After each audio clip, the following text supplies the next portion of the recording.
Hello बच्चों। कैसे हो आप सब? उम्मीद करता हूँ कि सब लोग ठीक होंगे। तो बच्चों, जैसे कि आपको मालूम है कि हम लोग रिवीजन कर रहे थे, है ना? क्या रिवीजन कर रहे थे? तो दो चरों वाले रैखिक समीकरण,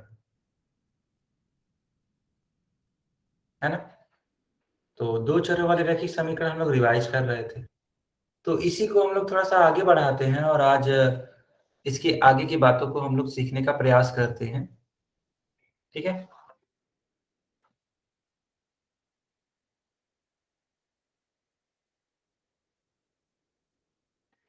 चलो बच्चों, आपकी स्क्रीन पे क्वेश्चन है, देखो ध्यान से। Question number 6। ठीक है? इस क्वेश्चन 6 को हमें सीखना है कि ये कैसे होगा।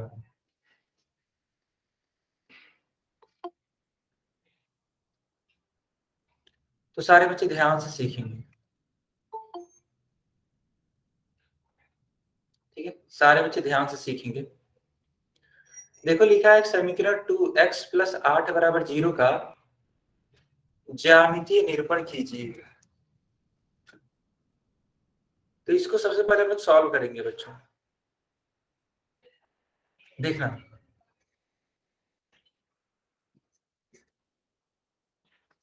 2x प्लस 8 बराबर 0,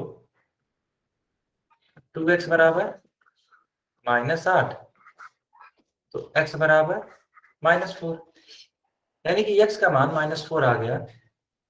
तो उस हिसाब से अगर आप इसको नंबर लाइन पे बनाना चाहो, नंबर लाइन क्या होता है? नंबर लाइन एक ऐसा लाइन होता है जिसपे हम लोग नंबर्स को लिखे होते हैं। ठीक है? तो मान लो ये नंबर लाइन है, ये 0 है, इस प्रकार से 1 होगा, 2 होगा, 3 होगा, और ऐसे बढ़ता चला जाएगा। अब इसके लेफ्ट में जाओगे 0 के, है ना? यानी बाएं तरफ जाओगे तो -1, -2, -3, -4, -5 एंड सो ऑन। ठीक है बच्चों, इस प्रकार से। तो ये जो पॉइंट आप देख रहे हो ना, -4, इसी को तो दिखाना था। तो ये डिनोट करता है एक चर में। कितने चर में? सिर्फ और सिर्फ एक चर में, ओनली इन वन वेरिएबल। क्या है ये? तो बेटा ये ज्यामितीय निरूपण है, ज्योमेट्रिकल रिप्रेजेंटेशन है। क्या आप सभी को इतना समझ में आ गया कि ज्यामितीय निरूपण कैसे करेंगे? x बराबर -4 है, बस उसको डिनोट कर देना है कि जहां पर भी वो मिल जाए। अगर x बराबर 3 होता तो 0 के आगे 3 बार आगे चलते और तब जाके वहां पे एक पॉइंट लगा देते। तो यह एक तरीका है इसको डिनोट करने का। ठीक है? जिसको हम लोग बोलते हैं क्या? ज्यामितीय निरूपण या फिर जियोमेट्रिक रिप्रेजेंटेशन। अच्छा बच्चों, अभी तो आपने सिर्फ इसको लगाया एक चर के लिए। अगर मान लो बोला गया है दो चर के लिए, और देखो बोला भी गया है दो चर के लिए, तब कैसे सॉल्व करेंगे इस सवाल को? तो उस स्थिति में आपको बनाना पड़ेगा एक्स एक्सिस और वाई एक्सिस। इस प्रकार से दोनों ही एक्सिस को बना लीजिए। ये है एक्स एक्सिस, ये वाई एक्सिस, ये एक्स डैश एक्सिस जो कि निगेटिव होता है, और ये वाई डैश एक्सिस जो कि क्या होता है? निगेटिव होता है। क्योंकि ऊपर की दूरियां धनात्मक, नीचे की दूरियां ऋणात्मक। ठीक है? आपके दाएं तरफ की दूरियां धनात्मक और आपके बाएं तरफ की दूरियां ऋणात्मक। ठीक है बच्चों? हमें वैल्यू क्या था? तो हमें वैल्यू दिया गया था -4, है ना? यही तो था। तो बेटा एक्स वाई -4 कहाँ होगा? देखो, 1, 2, 3, 4, या बस यहीं से आप एक लाइन गुजार दो।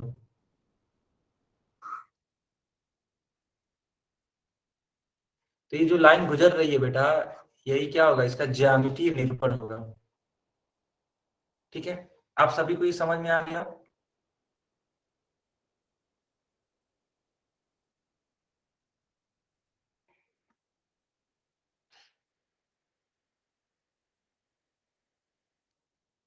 Okay sir. ठीक है, माइक मत ऑन करो।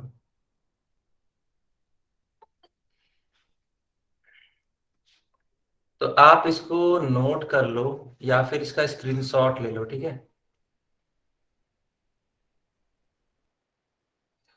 या तो इसको नोट कर लो या फिर इसका स्क्रीनशॉट ले लो।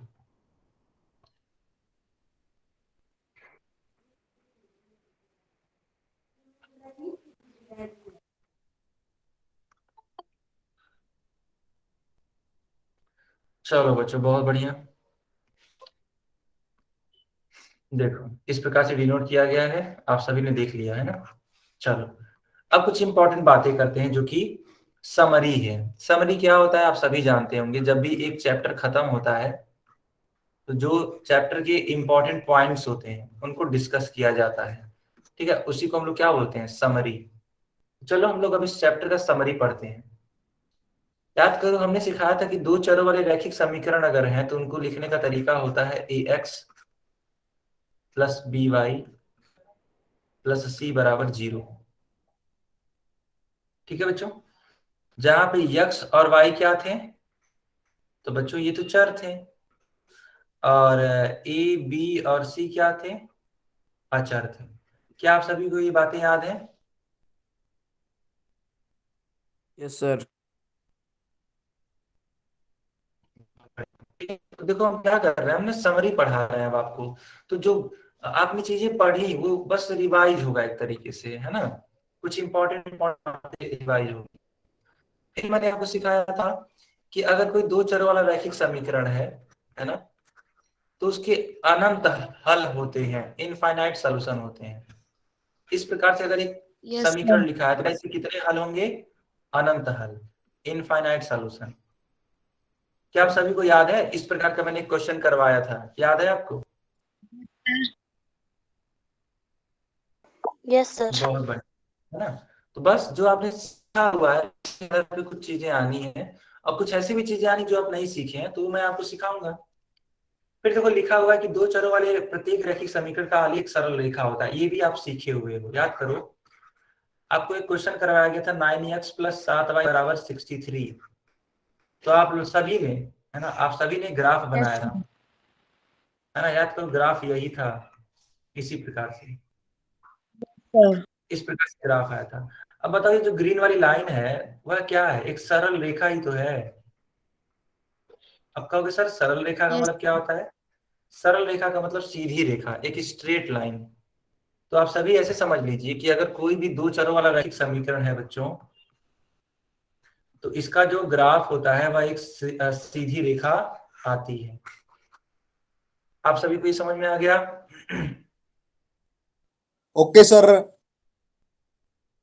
अगर तुमने हरकत दोबारा करी ना तो तुमको क्लास से बाहर कर दूंगा मैं।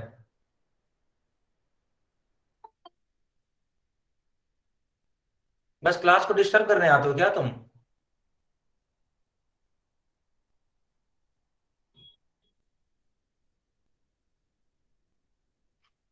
कुछ डाउट हो तो पूछ सकते हो, इस तरीके से हरकत मत करो कि मुझे क्लास से बाहर करना पड़े। अब देखो बच्चों, मान लेते हैं अगर आपसे बोला गया कि बताओ x अक्ष और y अक्ष का समीकरण क्या होता है, तो इसको आप सीखेंगे, है ना? देखो ये होता है x अक्ष, यानी कि x एक्सिस। ये होता है y अक्ष, यानी कि y एक्सिस। तो अगर आपसे बोला जाए कि बताओ x अक्ष का समीकरण क्या होता है, तो बच्चों आपका उत्तर होना चाहिए y बराबर 0। क्योंकि x अक्ष के लिए y का मान हमेशा 0 होता है। इसी प्रकार पूछा जाए कि बताओ y अक्ष का समीकरण क्या होता है, तो आप क्या बताओगे बच्चों? अगर आपसे पूछा जाए बताओ y अक्ष का समीकरण क्या होता है, तो क्या बोलोगे आप? गुड। बाकी बच्चे? ठीक है, चलो। देखो सिर्फ एक बच्चे ने आंसर किया है, वैशाली ने। तो इसका आंसर आएगा x इक्वल टू 0। ठीक है, अगर y अक्ष का समीकरण पूछा जाए तो क्या आंसर आएगा? x बराबर 0। और अगर x अक्ष का समीकरण पूछा जाए तो y बराबर 0। क्या आप सभी को ये समझ में आ गया? बहुत बढ़िया। बहुत बढ़िया बच्चों। फिर देखो, अगर मान लीजिए ऐसा बोला जाए कि x बराबर a, आलेख y अक्ष के समांतर एक सरल रेखा होता है और y बराबर a का आलेख x अक्ष के समांतर एक सरल रेखा होता है। मतलब ऐसे अगर बोल दिया गया, इसका मतलब क्या है, इसको समझना आप सभी सीखने का प्रयास करेंगे। आप कहोगे सर ये क्या है, तो हम कहेंगे ये x अक्ष है, ये y अक्ष है, ठीक है।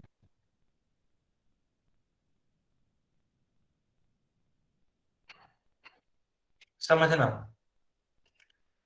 तो अगर मान लो बोला जाए कि बताओ y बराबर a, ठीक है, y बराबर a का जो ग्राफ होगा वो क्या होगा। तो देखो y का मान क्या है, a है ना, इसका मतलब y बराबर a इस प्रकार से जाएगी। एक ऐसी रेखा होगी जो कि x अक्ष के समान होगी। ठीक है बच्चों, ये आप सीख लो कि अगर y बराबर a है तो वह किसके समांतर होगी, तो वह x अक्ष के समांतर होगी।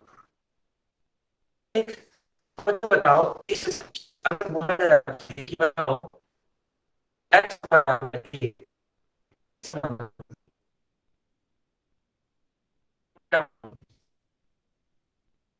y बराबर a समांतर अक्ष के, तो x बराबर a किसके समांतर होगा।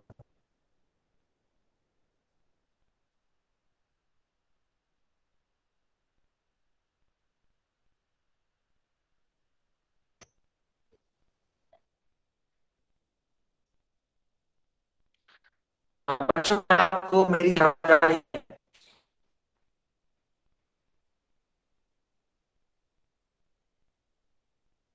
आ रही है? तो अभी आपको मेरी आवाज क्लीन आई?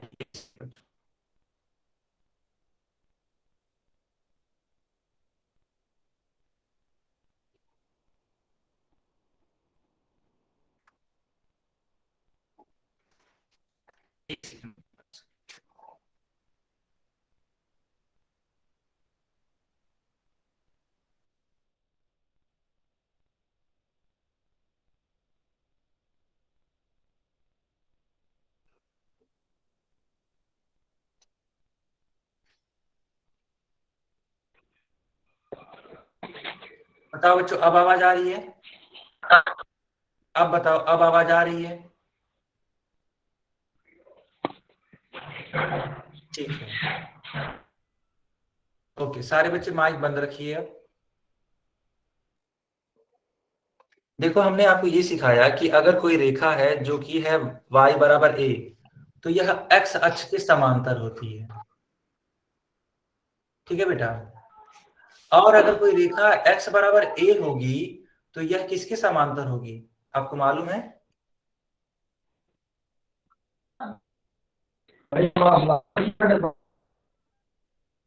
तो बेटा यह समांतर होगी y अक्ष के। ठीक है, इस चीज को आप सीखिए। मैं ग्रीन कलर से बना देता हूं।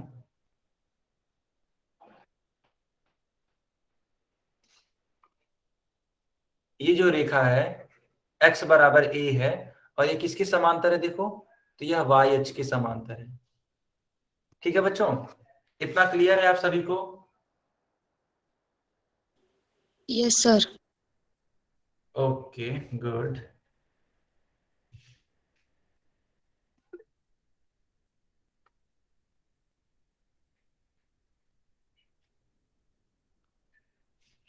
फिर देखो बेटा, आपको एक और इम्पोर्टेंट बात बताई गई है कि अगर कोई भी समीकरण है जो कि y बराबर mx के रूप का है, तो यह हमेशा मूल बिंदु से होकर के जाता है। क्या बताया जा रहा है इसमें, आप समझने का प्रयास करोगे तब समझ में आएगा, देखना। मान लेते हैं आपने इस प्रकार से x अक्ष और y अक्ष बना दिया।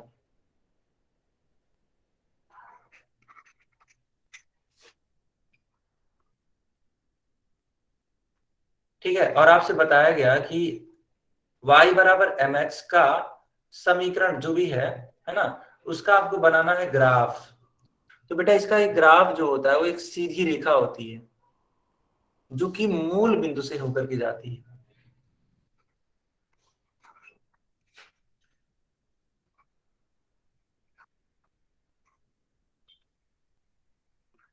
ठीक है बच्चों, किससे होकर के जाती है?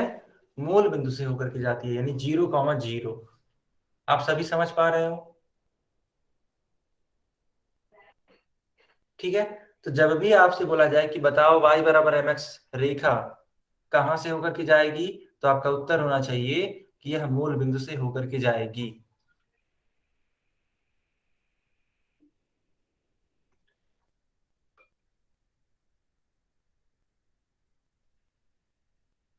ठीक है बच्चों।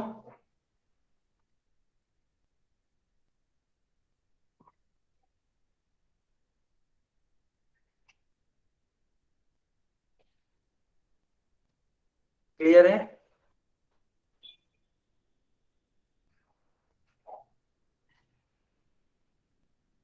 ओके,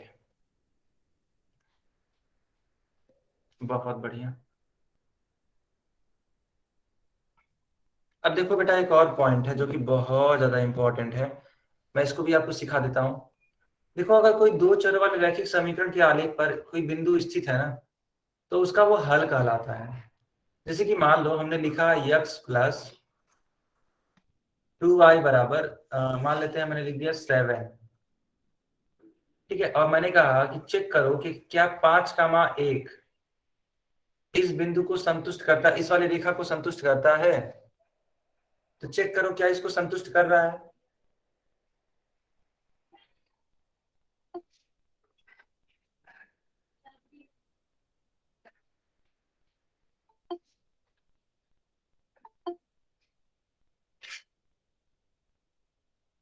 आप सभी बताइए।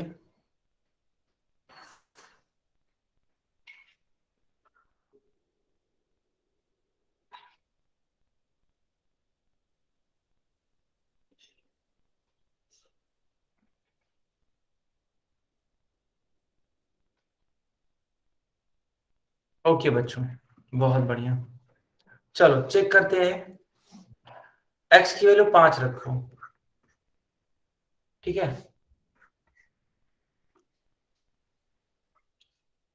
y की वैल्यू 1 रखो। चेक करो क्या दोनों साइड बराबर होते हैं।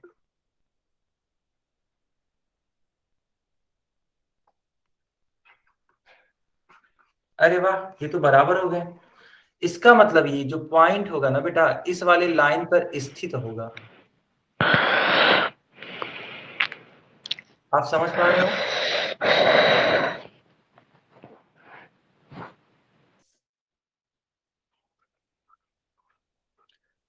आप सभी समझ पा रहे हो? तो ये जो पॉइंट है 5,1, वह इस रेखा पर स्थित होगा, सिचुएटेड होगा, है ना। इसका मतलब ये है कि वह उसका एक हल है। क्या है बेटा? वह उसका क्या है? एक हल है। सारे बच्चों को क्लियर? Yes, sir. बहुत बढ़िया। चलो अब हम लोग एक नई चीज पढ़ने वाले हैं जिसका नाम है हीरोन का सूत्र। इंग्लिश में इसको बोलते हैं हेरॉन्स फार्मूला। अगर आप एनसीईआरटी उठा करके देखोगे तो ये चैप्टर नंबर 12 है, और इसी चैप्टर को हम लोग अब रिवीजन करने वाले हैं।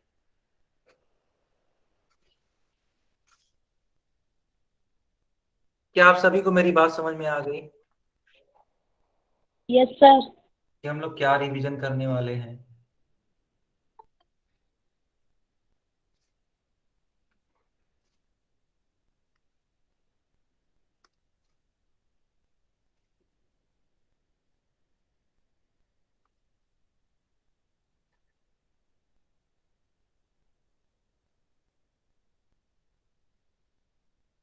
तो चलो बच्चों, इस चीज को हम लोग रिवाइज करते हैं और हम लोग सीखना स्टार्ट करते हैं। ठीक है।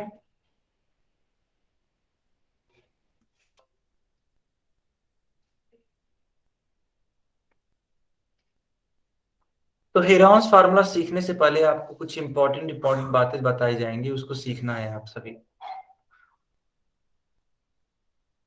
देखो बेटा, एक त्रिभुज अगर दे रखा है इस प्रकार से, ठीक है। इस प्रकार से अगर एक त्रिभुज दे रखा है और बोला जाए आप सभी से, कि आप सभी से बोला जाए कि इसकी जो भुजाएं हैं वह क्रमशः ए बी और सी है। ठीक है बच्चों, इसकी जो सर भुजाएं हैं वो क्रमशः ए बी और सी है। देखना मैं बताता हूँ क्या है। देखो मान लेते हैं ये वाली भुजा स्मॉल ए है, ये वाली स्मॉल बी है, और ये वाली स्मॉल सी है। तो बच्चों इसका परिमाप क्या होगा? इस त्रिभुज का परिमाप क्या होगा?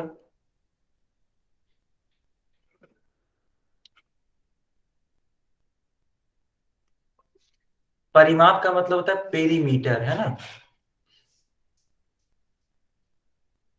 तो पेरीमीटर का मतलब होता है कि तीनों ही भुजाओं को जोड़ दीजिए।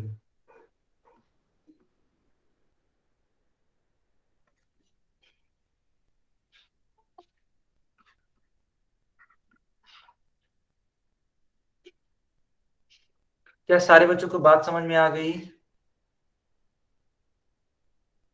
Yes, sir. सर ठीक है, बढ़िया।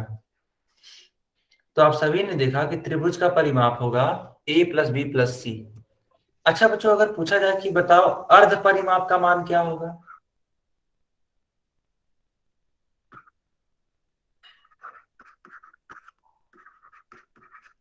इसको इंग्लिश में बोलते हैं सेमी पेरीमीटर।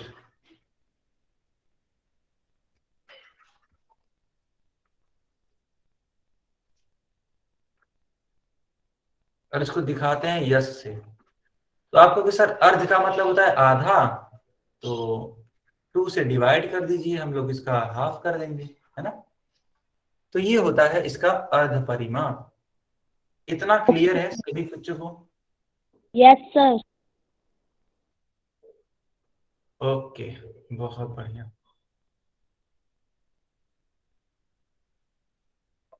अब समझना, अब मेरी बात को समझना, एकदम अच्छे से समझना बेटा। ओके सर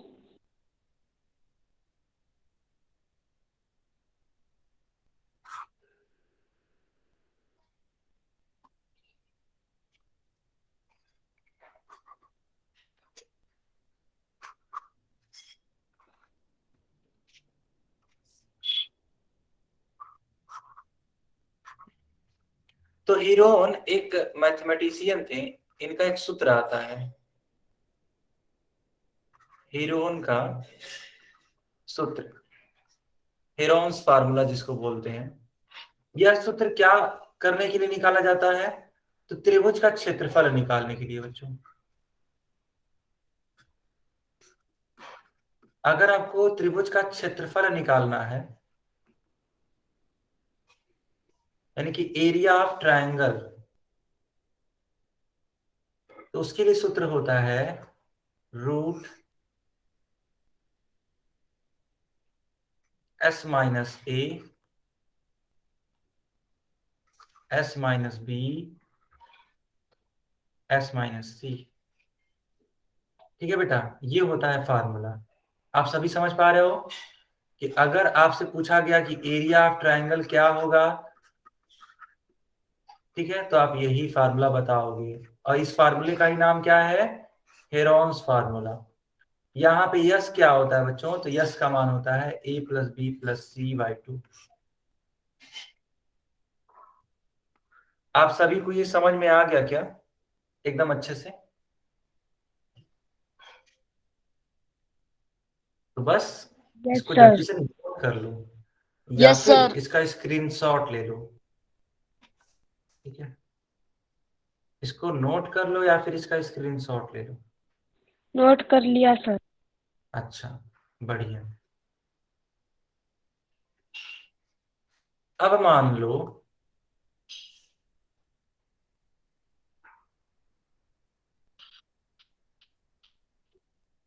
कि एक त्रिभुज ऐसे दे दिया गया है ना,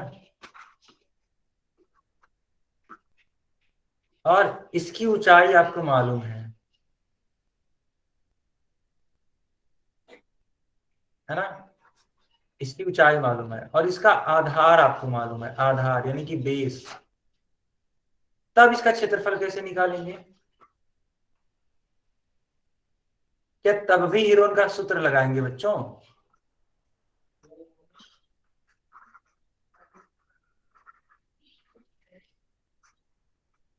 क्या तब भी हम लोग हीरोन का सूत्र लगाएंगे? नहीं, तब हम लोग सूत्र लगाएंगे ये, त्रिभुज का क्षेत्रफल बराबर होगा 1/2 इंटू आधार गुणे ऊंचाई। आधार का मान क्या है बेटा? b, और ऊंचाई का मान क्या है? h। ठीक है, तो त्रिभुज के क्षेत्रफल को निकालने का यह एक सूत्र है, फार्मूला है। इसको भी आप लोग लर्न करेंगे, याद रखेंगे। ओके इतना सर। इतना समझ में आ गया आप सभी को? Yes sir. आ गया ना? चलो, तो अब मैं आपको कुछ क्वेश्चन देने वाला हूं और उसको आपको करना है। तो ये रहा आपकी स्क्रीन पे क्वेश्चन नंबर 1। मैं चैट बंद कर देता हूं। ठीक है, मैं चैट बंद कर देता हूं और पोल में इसका उत्तर करिए। बच्चों, मेरी आवाज आ रही है क्या? एक बार माइक ऑन करके बताना। Yes sir. ठीक है, यस ठीक है, सर। ठीक है। तो बस बस बस, Sir. अब इस क्वेश्चन को आंसर करिए और पोल में करिएगा।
ओके बच्चों,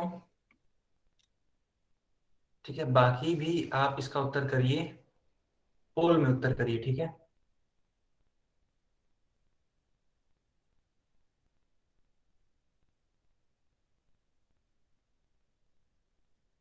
पोल में इसका उत्तर करिए।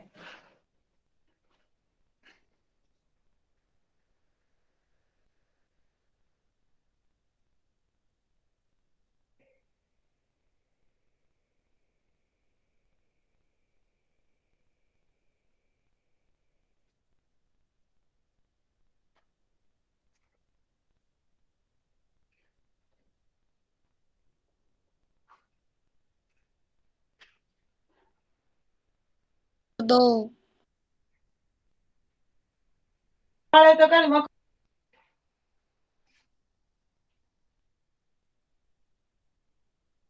चलो बच्चों, इसका उत्तर दो आप लोग अब कमेंट में, चैट बॉक्स में आंसर करो।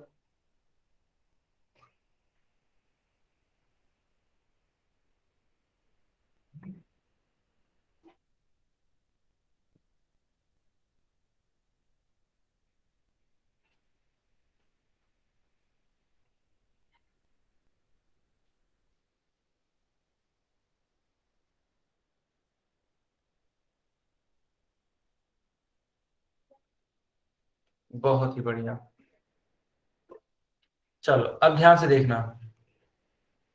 सवाल ये है कि यदि त्रिभुज की भुजाएं ए, बी तथा सी हैं, तो इसका अर्ध परिमाप ज्ञात करो। अभी को मैंने सिखाया था। कि अगर एक त्रिभुज है जिसकी भुजाएं क्रमशः ए बी और सी हैं, तो बेटा इसका अर्ध परिमाप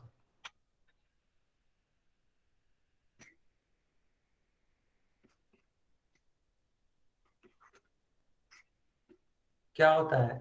ए plus b plus c by two, है कि नहीं बच्चों? करेक्ट आंसर कौन सा होगा? डी वाला आंसर करेक्ट होगा। आप सभी को समझ में आ गया? सर।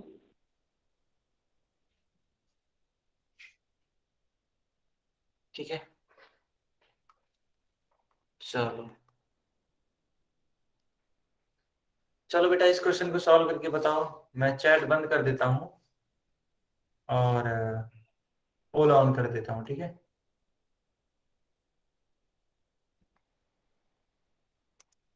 आप सभी इसका उत्तर करो।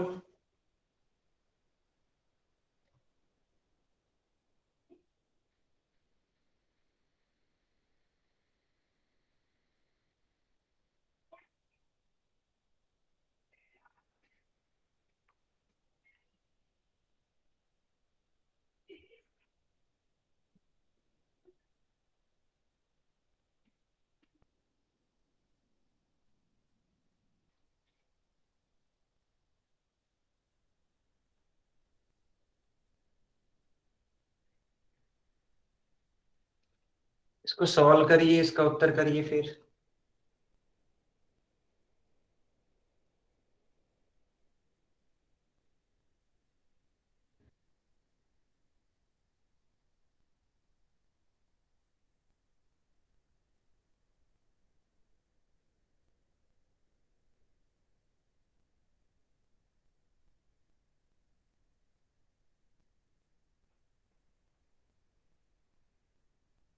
सर चैट बॉक्स ओपन कर दो प्लीज सर। पहले पोल में आंसर करिए पहले। सर हमारे फोन में पोल नहीं आ रहा। ओहो, अच्छा ठीक है, मैं अभी ऑन करता हूँ। अभी मैं ओके ऑन सर। करता हूँ, ठीक है।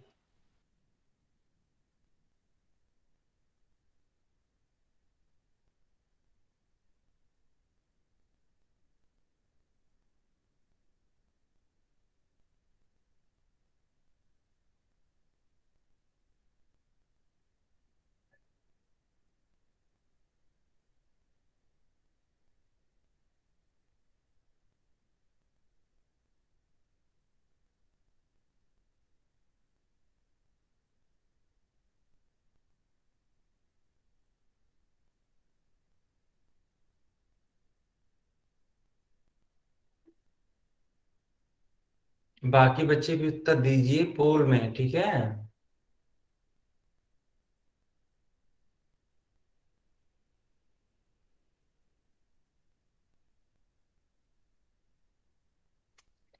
चलो बच्चों, अब मैं चैट ऑन कर रहा हूँ, ठीक? चलो इसका उत्तर दो आप लोग चैट में।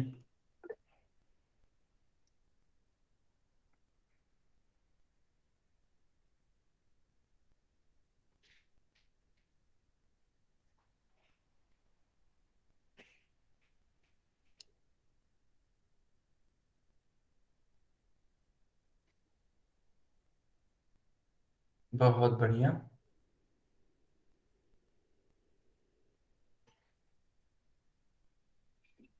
चलो देखते हैं इस क्वेश्चन को सॉल्व कैसे करेंगे, ठीक है?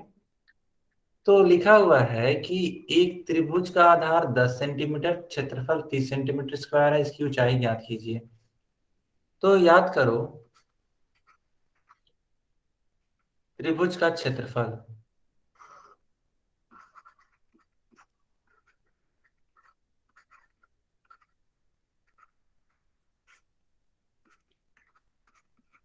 क्या होता है? 1/2 गुणे आधार गुणे ऊंचाई, है ना बच्चों? ये होता है। त्रिभुज का क्षेत्रफल पहले से ही दे रखा है 30, तो रख दीजिए 30।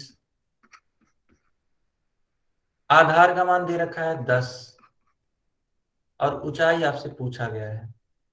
तो 10 को कट करोगे 2 से तो 5 ही तो आएगा, है कि नहीं? 5 गुणे ऊंचाई, इसलिए बच्चों ऊंचाई का मान क्या आएगा? 6 सेंटीमीटर। हाँ, 30/5 यानी कि 6 सेंटीमीटर। कौन सा आंसर है? बी वाला आंसर करेक्ट होगा बच्चों। आप सभी समझ पा रहे हो इस चीज को?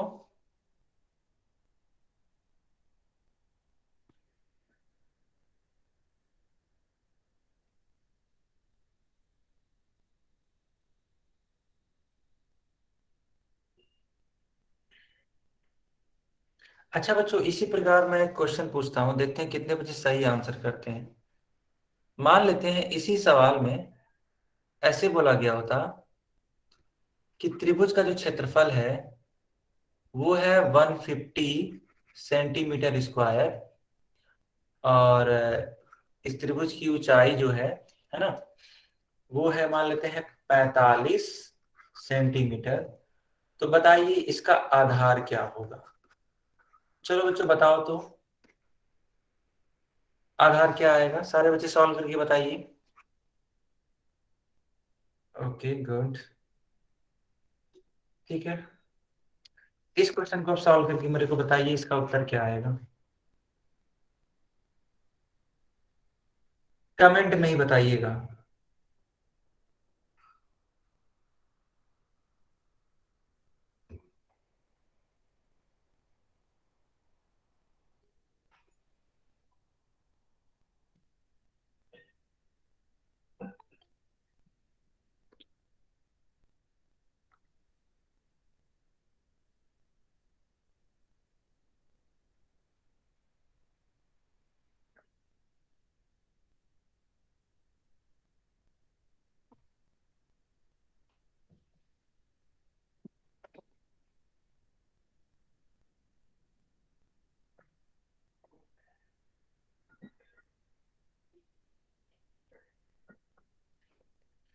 Six 6.6 centimetre approx. ओके, तो एक बच्चे ने आंसर कर दिया, ठीक है।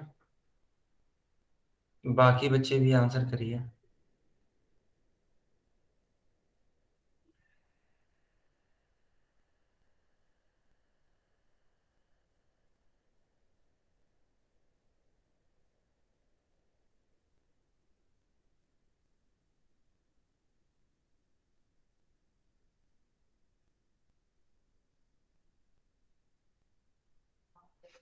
ओके बच्चों, इसको मैं सॉल्व करके दिखा देता हूँ, है ना। Yes sir. आपको बताया जा चुका है कि क्षेत्रफल बराबर होता है 1/2 गुणे आधार गुणे ऊंचाई।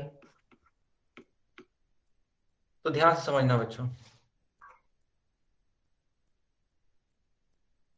क्षेत्रफल का मान है 150, आधार का मान नहीं मालूम,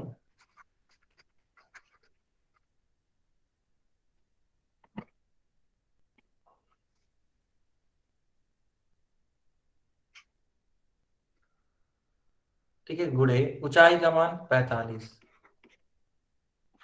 तो बेटा 150 का गुणा कर दो 2 में, 300 हो जाएगा। 300 डिवाइडेड बाई 45। अब इसको सॉल्व कर लो, है ना। 15 या 45, तो ये हो जाएगा 100, ठीक है। ये हो जाएगा 3, ये हो जाएगा 20, 6.6 सेंटीमीटर। है ना। हाँ, 20/3। इसको सॉल्व करोगे तो 6.66 ऐसे जाता जाएगा ना, सेंटीमीटर, सर। है ना। सर। इतना होगा ना बेटा? सच सच बताओ। यस सर, हो गया clear. Okay good. Yes sir, हो गया। चलो तब इस क्वेश्चन को सॉल्व करो बेटा। Question number 3। तो हम चैट बंद कर दे रहे हैं और पोल ऑन कर दे रहे हैं। बहुत प्यारा सा सवाल है, इसको हेरॉन्स फार्मूला से लगाना है, ठीक है। देखो यहाँ पे ए मालूम, बी मालूम, सी मालूम, तुमको बस हेरॉन्स फार्मूला यूज करना है और इसका उत्तर चूज करना है, ABCD में से कौन होगा। देखते हैं कितने बच्चे इस क्वेश्चन को लगाते हैं। ये प्योरली हेरॉन्स फार्मूला पर आधारित है। लगाइए इस क्वेश्चन को।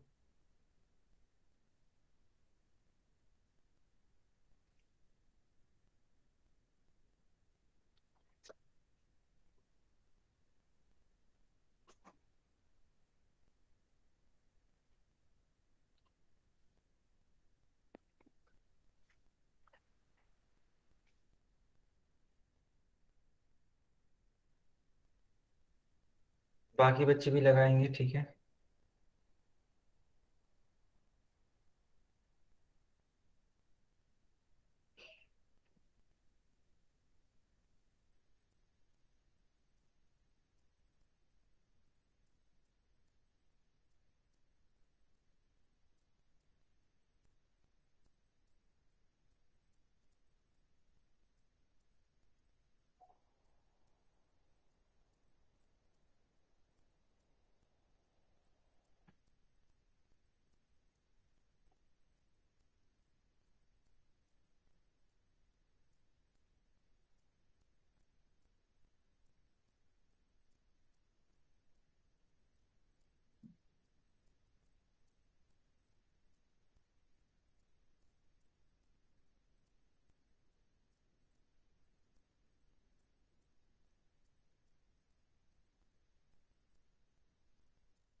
बाकी बच्चे भी बताइए, ठीक है। अगर आपको उत्तर मालूम है तो पोल में, है ना, उत्तर करिए इसका। सिंपली आपको जानते हो, जो हेरॉन्स फार्मूला है वही लगाना है, ठीक है। यानी कि रूट का s, s minus a, s minus b, s minus c.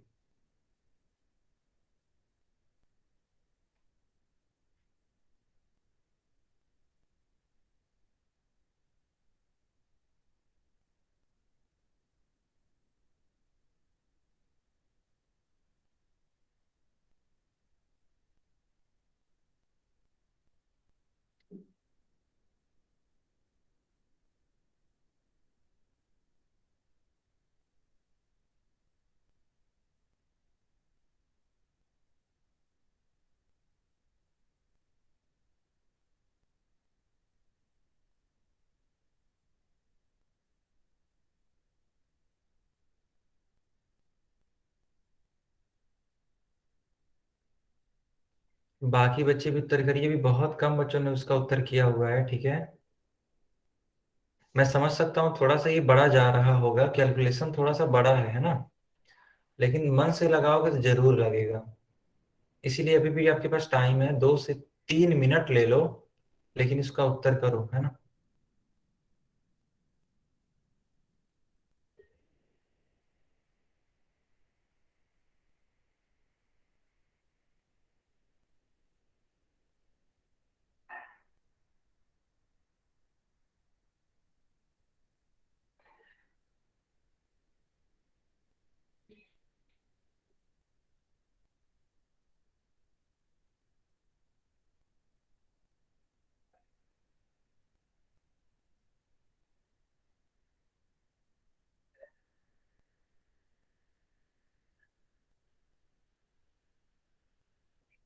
बाकी बच्चे भी उत्तर करिए, ठीक है। बहुत कम बच्चों ने उत्तर किया है।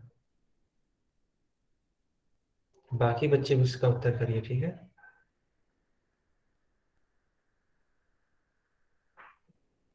कैलकुलेशन थोड़ा सा बड़ा आ रहा होगा, मैं ये समझ सकता हूँ, ठीक है। बट इतना भी बड़ा नहीं कि किया नहीं जा सकता है। बड़े आराम से किया जा सकता है।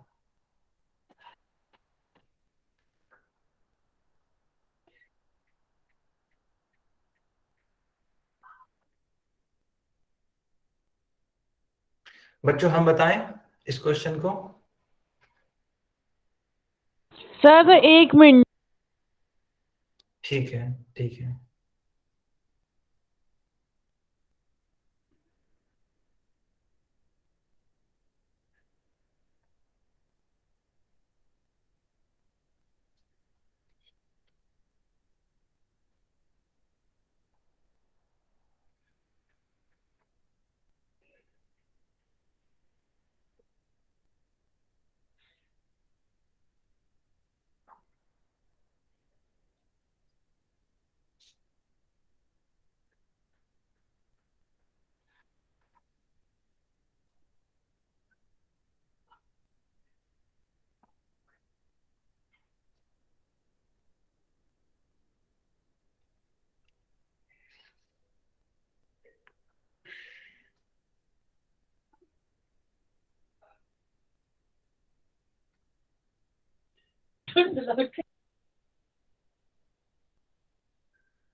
चलो बच्चों, मैं इस क्वेश्चन को बताता हूँ, ठीक है।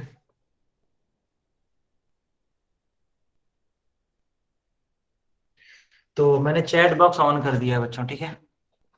अगर आप चाहें तो इसका उत्तर दे सकते हैं चैट में।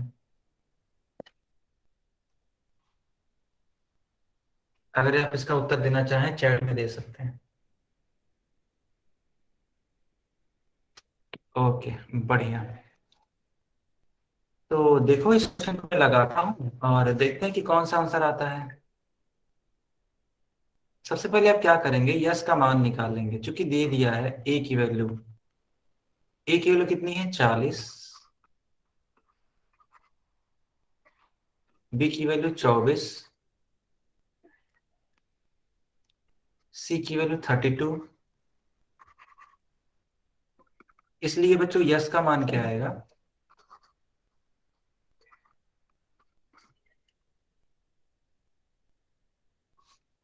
a + b + c/2। ए का मान रखो 40, बी का मान 24, सी का मान 32। बट तो यहाँ, हाँ, ये तीनों को जोड़ोगे तो कितना आ रहा है? 96 आ रहा है ना? 96। 96 का हाफ 48। 48 आ रहा है कि नहीं आ रहा है?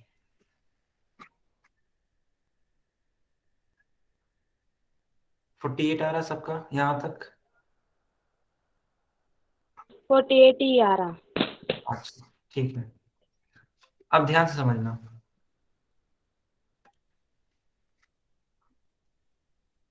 हम लोग हेराउंस फार्मूला लगाएंगे।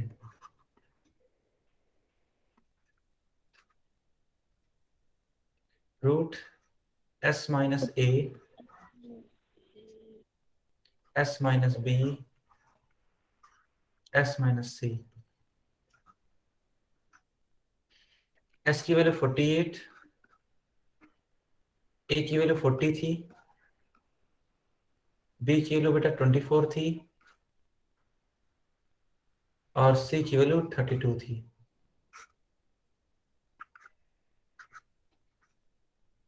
सॉल्व कर लो इसको। ये 8 होगा, ये 24 होगा, फिर ये 16 होगा, है ना? इसको सॉल्व करोगे तो क्या आएगा पता है? 24, हाँ, ये हो जाएगा 24।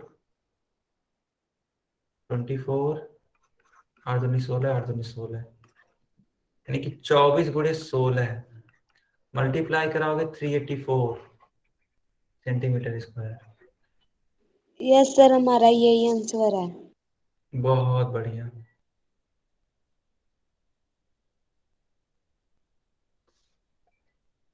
कौन सा आंसर करेक्ट होगा? सी वाला आंसर करेक्ट होगा। सारे बच्चों को यस समझ में सर। आ गया? Yes sir. यस, तो इसको नोट कर लो या फिर इसका स्क्रीनशॉट ले लो बच्चों। या तो इसको नोट कर लो, ठीक है, या फिर इसका स्क्रीनशॉट ले लो।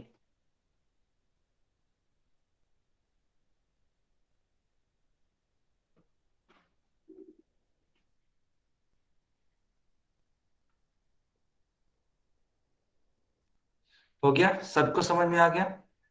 Yes sir. गुड। चलो।